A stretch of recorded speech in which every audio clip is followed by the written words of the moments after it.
Hello and welcome to this special broadcast. With me is Smriti Nagpal. Talking about our first story, former Yes Bank CEO Rana Kapoor has been sent to 3-day ED custody after he was produced before a local court in Mumbai today. The Yes Bank founder was arrested at 3 a.m. this morning after he allegedly did not cooperate with the ED during the questioning. Now, the questioning lasted for over 20 hours. The investigating agency is probing his role in connection with the disbursal of loan to another company. The Yes Bank has announced that customers can make cash withdrawals from ATM using their debit card. The announcement was made on Twitter late last night. This comes 3 days after the Reserve Bank of India placed Yes Bank under a moratorium, superseded its board and capped the deposit withdrawals at 50,000 rupees per account for a month.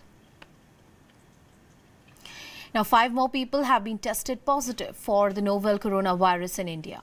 All the 5 new cases have been reported from Kerala. 3 of the patients have travel history from Italy, while the other 2 are relatives who came in contact with them. The total number of positive cases in India have now jumped to 39, out of which 3 fortunately have recovered. 5 more corona positive cases are reported in Kerala in Pathanamthitta district. 3 were persons who returned from Italy and 2 were their contacts. And we isolated that positive cases in our government hospital, and we are watching thoroughly, and we are tracing their contacts also. And we will tackle that problem. The health department is very active at the Pathanamthitta district. Foreigners will not be allowed entry into Arunachal Pradesh in the coming days, and this is in the wake of coronavirus outbreak. The state government has announced that issuance of protected area permits to foreigners has been temporarily suspended. This move comes days after Sikkim announced similar curbs on visit of the foreigners. On the occasion of International Women's Day, Prime Minister Narendra Modi handed over his social media accounts to 7 inspiring women. The Prime Minister also interacted with 15 women awardees, essentially those who have done exceptional work towards the cause of women empowerment. The 15 women were honoured by President Ramnath Kovind at a ceremony in Rashtrapati Bhavan today. Tech giant Google honoured women across the globe with its interactive doodle on the occasion of International Women's Day today. Now, the interactive doodle celebrates women coming together throughout the world and generations with a multi-layered 3D paper animation. Madhya Pradesh Chief Minister Kamal Nath has written an open letter to citizens of the state in which he has slammed the BJP of playing dirty politics. Now, in the letter, Chief Minister has said that BJP leaders should not show their hunger for power in a way that people lose their trust in democracy. This comes days after Congress leadership in the state accused the BJP of kidnapping 10 of its MLAs. The Delhi police has arrested an accused for his alleged involvement in connection with the murder case of a man in Gokulpuri during the violence in the national capital. The victim, identified as Dilbar Negi, was burnt by a mob of rioters. His body was found on February 26th in a mutilated condition. As per the police, the accused were part of a mob which pelted stones, ransacked and torched several shops in the area. Congress General Secretary Priyanka Gandhi Vadra has hit out at UP Chief Minister Yogi Adityanath, and this is over his government's decision to publicize name and address, also the photos on hoardings of those who were accused of violence during the protests against the Citizenship Amendment Act. Priyanka Gandhi alleged that the BJP government in the state has started considering themselves above the constitution.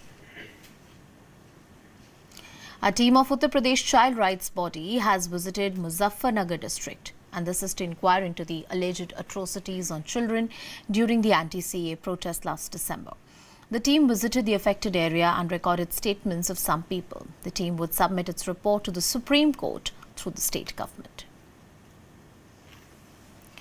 Now, the BJP has slammed Aam Aadmi Party MLA Amanatullah Khan over his tweet, and this is defending Tahir Hussain in connection to the Delhi violence. Now, he on his social media handle had said that Tahir was an AAP councillor is being punished because he's a Muslim. Reacting to this, the Delhi BJP has written a letter to Aam Aadmi Party MLA Saurav Bharadwaj demanding action against Amanatullah Khan. Maharashtra Chief Minister Uddhav Thackeray took a whale dig at the former BJP ally during his visit to Ayodhya. The Shiv Sena Supremo said that his party had separated from BJP and not from Hindutva, maintaining that the two are different.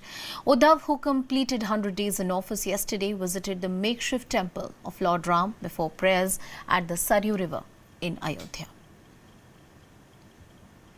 Now, the Congress has attacked the government over its bid to sell stake in India's second biggest oil refiner, Bharat Petroleum. Party's chief spokesperson Randeep Surjewala asked why the government was selling its stake in the profit-making company. Now, the government had yesterday invited bids for the sale of its entire 52.98% stake in BPCL. The CBI has taken over the investigation into the 2018 custodial death case of gangster MUNNA BAJRANGI. The agency had taken over the case following February 25 order of the Allahabad High Court on the petition filed by Bajrangi's wife, Seema Singh. She had alleged that there might be an involvement of some mafia in the killing and raised suspicion over the role of jail officials. Former PDP leader Altaf Bukhari today announced the Jammu and Kashmir APNI party. Nearly 30 leaders are expected to join the party, including former members of PDP, National Conference and the Congress party. Speaking at the launch of the party, Altaf Bukhari said they will seek to preserve the self-respect and dignity of people in the state, dignified return of Kashmiri Pandits and empowerment of youth and women in the valley. Let us see how we can bring smile back on their face. Today you have, leaders from different parties, National Conference, Congress. I have residents of Jammu and Kashmir. But I can tell you for sure all of those colleagues whom you saw were residents of Jammu and PDP has Kashmir. been massively hit. Was it deliberate because they were open I don't believe in poaching. I don't believe in that some party should suffer because if the parties are suffering, they chose. It's a major relief to consumers as fuel prices continue to fall. Petrol and diesel prices fell for the fourth consecutive day today, while petrol prices in the national capital reached below ₹71 mark, the lowest since September 2019. Diesel has touched its lowest level since January last year. Crude oil prices in the international market have seen a sharp fall in the wake of coronavirus outbreak. The Child Rights Panel has sought an explanation from Madhya Pradesh Board of Secondary Education for mentioning Pakistan-occupied Kashmir as Azad Kashmir. Now, the commission asked the state board to explain how the term Azad Kashmir came into the question papers of class 10th board examination. The state board sparked a controversy after it asked the students to spot Azad Kashmir on the map of India. Australia have won the Women's T20 World Cup, beating India by 85 runs. The home team, after winning the toss, posted 184 for 4 on the board thanks to quick-fire half-centuries from both the openers. In response, India lost wickets at regular intervals and struggled against some tight bowling. Eventually, they were bowled out for 99 runs. With this victory, Australia have now won this tournament for the 5th time. A hotel in southeastern China that was being used to observe people who had been in contact with COVID-19 patients collapsed, leaving 10 people dead, many others trapped. More than 750 medics, 20 ambulances were deployed and rescue operations are underway to save those who are trapped under the debris. More than 3,500 people are on board the Grand Princess cruise ship, which has been stuck off the California for a few days. 21 of these people have tested positive for the deadly novel coronavirus. 19 of these patients are crew members, 2 are passengers. Passengers on the ship have been asked to stay in the rooms while the captain waits to hear from the CDC when they can open the deck for fresh air and exercise. The Grand Princess will dock in the port of Auckland on Monday. Civilians have been returning to their homes in the northwest Syria after a ceasefire deal was brokered by Turkey and Russia. The truce halted a terrifying campaign of bombing that killed hundreds and sent nearly 1 million people fleeing towards the Turkish border. 1 million people have fled their homes since December 1st, which is when the latest government offensive began. It was the single biggest wave of displacement since Syria's civil war began 9 years ago. Now, the temples in Dubai have advised against playing with colors and cancelled the upcoming Holi celebrations to prevent the spread of coronavirus. In addition, prayer times have been reduced and sanitizers are being distributed as part of the preventive measures. Other Holi events have also been cancelled in Dubai amid COVID-19 scare.